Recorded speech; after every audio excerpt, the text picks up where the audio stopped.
Hello mga ka-YouTube. Nandito na naman tayo sa Samboy TV. Ilang araw na akong hindi napag-video. Pero ngayon, ito na naman tayo. Gagawa ulit ng video para may pag-usapan tayo at may maipaliwanag sa inyo. Ang pag-uusapan natin, yung umiinit ngayon na tungkol sa Pax Silica. Yung Pax Silica, ano nga ba yan? Ang Pax Silica, nandun yan sa Clark. Mga mag-i-invest sa high-tech. High technology ang mga investor na yan.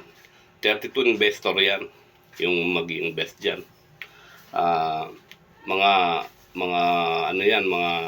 semiconductor, mga high-tech na yung mga nilalagay, yung mga cellphone nyo, yan, may mga semiconductor yan. Yung mga chips, yung hawak nyong cellphone, yung mga ginagawa dyan. Pero ano nga ba ang Pax Silica? Ang Pax Silica ay binubuo ng 32 investor. Lahat dyan, dyan lahat itatayo. Ngayon, ang gagawin dyan ay mga high-tech na chips na nilalagay sa mga cellphone, mga EVs, electric vehicle, radar, mga aeroplano, barko, satellite, rocket, missile, mga tangke, lahat ng high-tech ngayon, meron yan. May mga chips na para dyan at yan, ang lahat ng chips na yan ay gagawin sa Pax Silica. Nasaan ba ang Pax Silica? Nandun yan sa Clark. Kung ang lawak niyan, kung pagkasamahin mo ang Maynila, Taguig, Mandaluyong, ganun kalawak yan. Dahil 32 industriya yan o 32 na mga investor ang magpupunta dyan para magtayo ng mga ano nila. Ngayon, gaano kahalaga ba yan? Napakahalaga niyan dahil na ngayon nasa high-tech na tayo na mga panahon, no? At ang lahat karamihan ng mga bansa na umaasa lang sa China. Sa China. Dahil doon ginagawa ang mga chips. Sa Taiwan. Ultimong Taiwan, mag-i-invest din dyan. Dadalhin nila yung technology nila dyan. Ngayon, nagagalit ang China. Kasi sila tatamaan yan pag naitayo na yung Pax Silica ang ginagawa ng China ngayon, bumabayad ng tao yan, mga DDS, mga makakaliwa o mga komunista para siraan ng Pax Silica. Sinisira nila yung kesyo, kakapusin daw sa kuryente, kakapusin sa tubig. Hindi, lahat yan ginagawa na ng paraan ng gobyerno, hinahanda na lahat ang katotohanan yan. Para bang ganito, no? Nagluto ka, kulang lang sa betsin tsaka sa asin. Yun na gagawin mong gagawin mo ng yung dahilan para siraan yung luto na kesyo. Kulang sa asin, kulang sa betsin. Parang ganun lang yan. Ito, hindi pa man naitatayo, ginagawa na ng gobyerno ng paraan, hinahanda na ang lahat para hindi mangyari yung paninira nilang kakapusin daw sa kuryente, kakapusin daw sa tubig. At pag naitayo ang Pax Silica, ang buong mundo sa Pilipinas na kukuha ng mga high-end chips o mga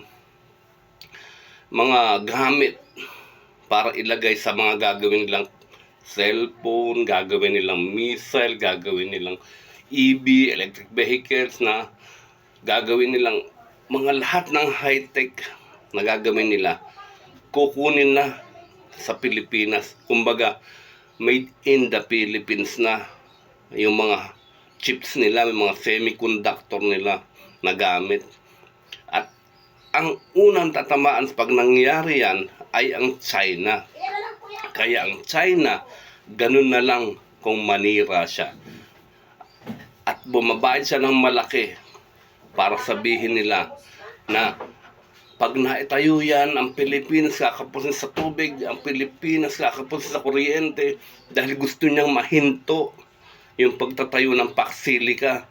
Gusto niya may mag-rally, gusto niya may mga magagalit ng mga Pilipino, kasi unang tatamaan ng China pag naitayo ang Paxilica. At wag ka, napakalaki ng sweldo ng mga magtatrabaho dyan. Ang unang magtatrabaho dyan, pag naitayo na yan, 200,000 na trabahador. At ang sweldo mo para kang ng ibang bansa.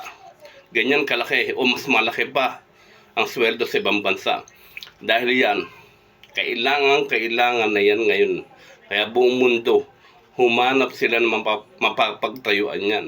At ang nakita nila, 2 bansa lang pinagpilian, ay 3. 3 bansa ang nagpilit dyan makuha yan. Ang Vietnam, ang Indonesia at ang Pilipinas. Pero sa Pilipinas sila nagpunta. Doon nila itatayo.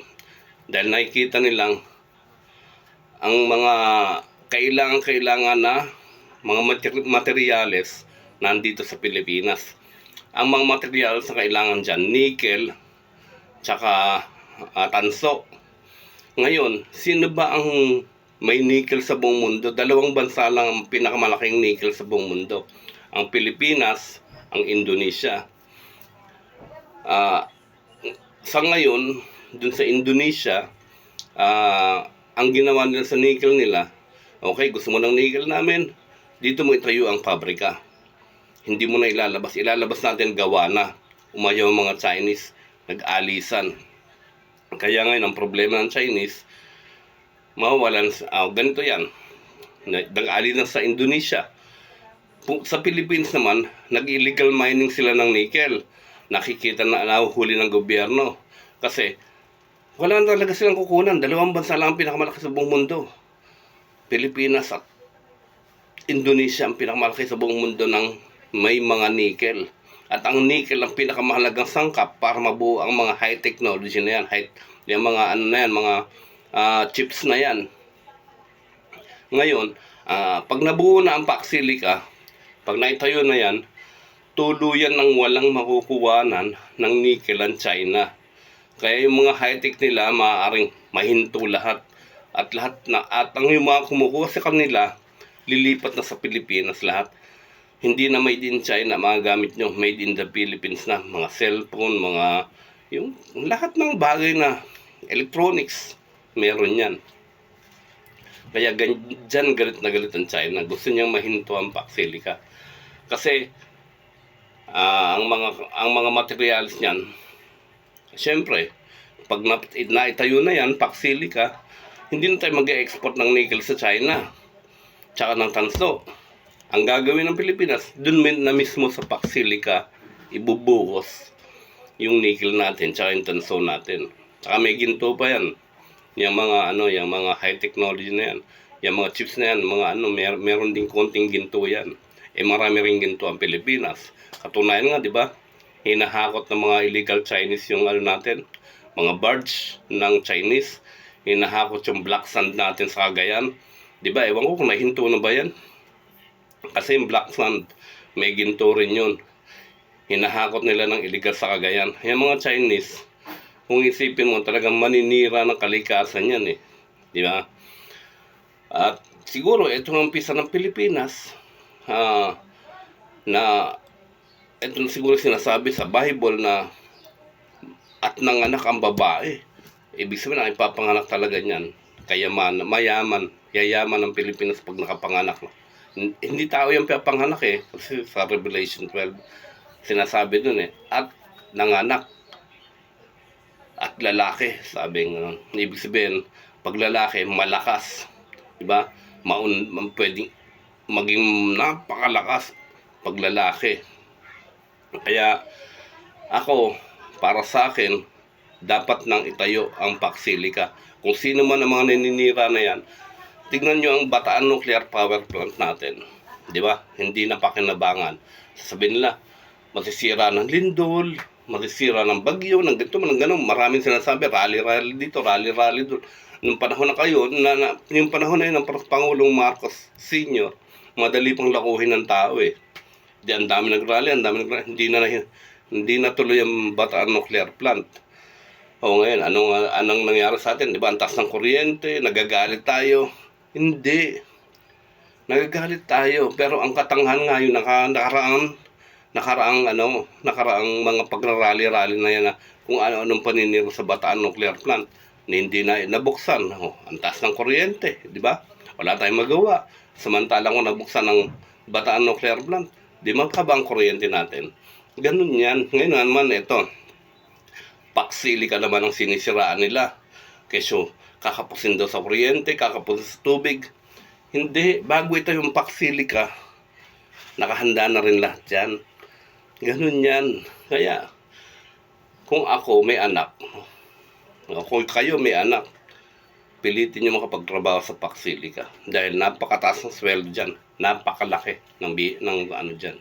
Magandang mga pasahod dyan. At baka dito sa Paksilica na yan, tayo na rin na mag-produce ng mga electric vehicles. Dahil nasa atin ang lahat ng materyales para mangyari yan. Hanggang dito na lang. Samboy TV, sana naunawaan nyo ako. Paki-like and follow naman. Salamat.